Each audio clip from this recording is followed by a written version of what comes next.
Hello दोस्तों, मैं हूं निहाल और स्वागत है आपका मेरे यूट्यूब चैनल रहस्य फैक्ट 2.0 में। दोस्तों, रूस और यूक्रेन के बीच घमासान जंग जारी है और दोनों देशों की सीमाएं अपने अपने मोर्चे पर डटी हुई हैं और चारों ओर सिर्फ तबाही का मंजर ही नजर आ रहा है। ऐसे में हमें और आपको ये जानना काफ़ी ज़रूरी है कि आखिर ये जंग क्यों हो रही है। कभी सोवियत जमाने में मित्र रहे ये प्रांत दो देश बनने के बाद आखिर एक दूसरे के शत्रु क्यों बन गए, तो इन सब का जवाब हम जानेंगे आज की इस वीडियो में। तो बिना किसी देरी के चलिए वीडियो स्टार्ट करते हैं।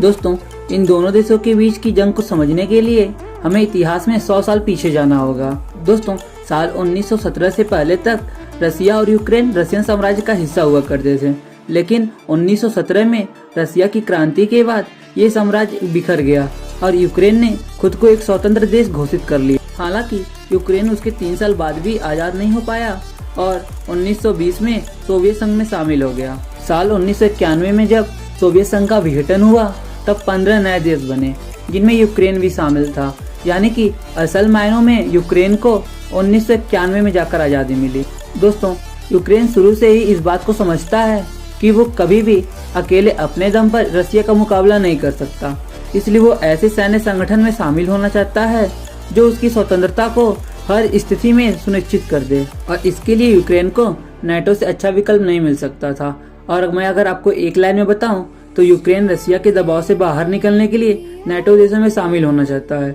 और रसिया को लगता है कि अगर उसका पड़ोसी देश नाटो के साथ चला गया तो इससे अमेरिका की सेना उसकी सीमा तक पहुंच जाएगी, जो कि उसकी राष्ट्रीय सुरक्षा के लिए खतरनाक साबित हो सकता है। दोस्तों, रसिया के राष्ट्रपति पुतिन कह रहे हैं कि अमेरिका अगर नाटो का विस्तार रोके तभी तनाव कम हो सकता है और पुतिन ये शर्त भी रख रहे हैं कि अमेरिका इस बात की गारंटी दे कि यूक्रेन नाटो में शामिल नहीं होगा, क्योंकि मध्य और पूर्वी यूरोप में Romania, Bulgaria, Slovakia, Slovenia, Latvia, Estonia और लिथुआनिया भी साल 2004 में नाटो में शामिल हुए थे और इसके बाद क्रोएशिया और अल्बानिया भी साल 2009 में नाटो में शामिल हो गए थे। दोस्तों, अगर आपको नाटो के बारे में नहीं पता तो हम बता दें कि नाटो अमेरिका, कनाडा, फ्रांस और ब्रिटेन जैसे 30 देशों का एक मिलिट्री ग्रुप है और नाटो देश इस सिद्धांत को मानते हैं कि अगर उनके एक मित्र देश पर कोई दूसरा राष्ट्र हमला करता है तो ये सभी नाटो देशों पर हमला माना जाएगा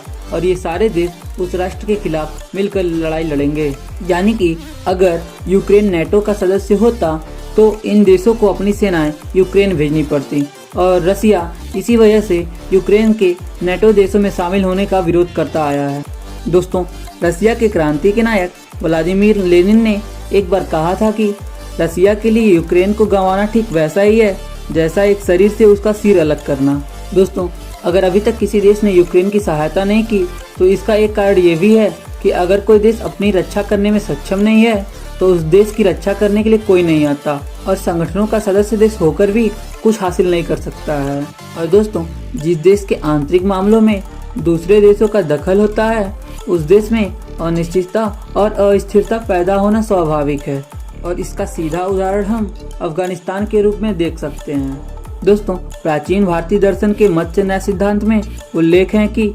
अराजकता की अवधि में जब कोई शासक नहीं होता है तब शक्तिशाली व्यक्ति कमजोर व्यक्ति को नष्ट कर देता है। ठीक उसी प्रकार जैसे सूखा पड़ने पर बड़ी मछलियां छोटी मछलियों को खा जाती हैं और इसी प्रकार एक शासक या देश संघर्ष को सहारा बना के कमजोर व्यक्ति और देशों को निगल जाते हैं और आज यही हो भी रहा है। तो दोस्तों, उम्मीद करता हूँ कि आपको इस घटना की पूरी जानकारी काफ़ी सरल भाषा में समझ आ गई होगी और आज की वीडियो में बस इतना ही। अगर आपको वीडियो जरा सा भी पसंद आई तो वीडियो को लाइक कर दीजिएगा और चैनल को सब्सक्राइब कर दीजिएगा।